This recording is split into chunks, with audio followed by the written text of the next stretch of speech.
L'ego spirituel. Pour expliquer l'ego spirituel, je crois qu'il faut que j'explique ce que c'est l'ego, ou plutôt ma définition de l'ego, parce que pour certaines personnes, ça peut être une genre de fierté bien placée pour les aider à atteindre un certain objectif. Mais après réflexion, j'ai réalisé que l'ego était malsain, parce que l'ego, c'est l'image qu'on a de nous-mêmes, ou plutôt l'image qu'on aimerait que les autres aient de nous-mêmes, basée sur des normes de succès, des critères de performance que la société nous a donnés. Donc, en essayant d'incarner ce succès et d'avoir cette admiration des autres, c'est nourrir notre ego. Ça peut être très dangereux parce que, en voulant chercher cette admiration qui est artificielle, bien sûr, qui est basée sur l'extérieur, sur des possessions matérielles, on rentre dans un pattern de manipulation et de dépendance affective, mais c'est inconscient. Parce que si on nourrit et on incarne trop cet ego, on devient égoïste, égocentrique, même narcissique et sociopathe. Ça peut aller très loin. Et souvent, beaucoup de personnes tombent en dépression parce qu'ils ne ressentent pas la plénitude de leur personne. Ils sont toujours dans la peau de cet ego en essayant chaque jour, quotidiennement, de remplir les critères et d'être accepté, à défaut de ne pas remplir ces critères, d'être rejeté. Donc, c'est une constante quête d'admiration des autres qui peut vraiment aller très loin au niveau de l'estime, au niveau de la vision de la vie.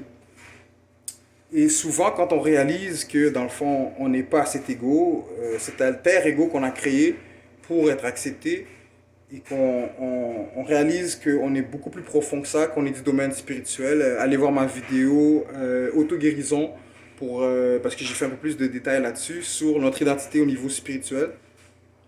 Donc, on a un éveil spirituel. Et c'est là le danger que peut se créer l'ego spirituel. Parce que l'ego se crée dès le moment qu'on se considère supérieur à une certaine catégorie de personnes. Donc, dès qu'on a l'audace de se positionner en supériorité, on rentre dans l'ego. Et cela même si on a compris qu'on avait un ego. Donc, dès qu'on réalise qu'on a un ego, il y a le danger d'être dans la catégorie de personnes. Ok, ben j'ai plus d'ego. Donc, je suis supérieur à ceux qui ont un ego. De là où l'ego spirituel. Et ça peut être beaucoup plus dangereux que l'ego parce que on se croit hors de danger. On a découvert le poteau rose, donc on fonce sans réfléchir vers la vérité. Mais on est toujours en position d'apprentissage, même si on a compris qu'on avait un ego.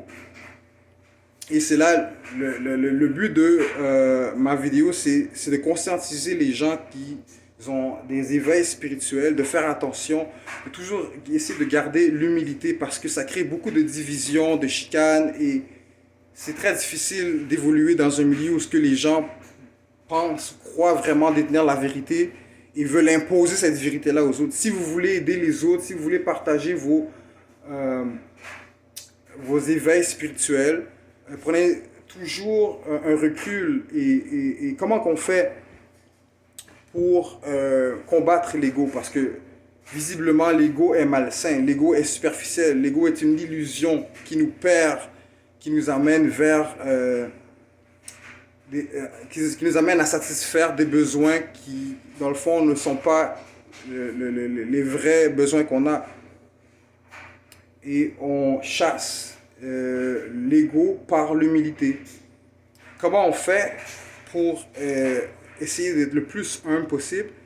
C'est de toujours être à l'écoute, de ne pas penser qu'on détient la vérité parce qu'on a compris certaines choses. On peut apprendre de celui qui est endormi, on peut apprendre de celui qui est plus jeune, on peut apprendre de n'importe qui, de n'importe quelle situation.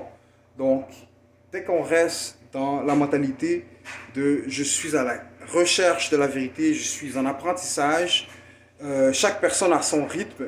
Dès qu'on n'est pas dans la comparaison, il faut arrêter de se comparer.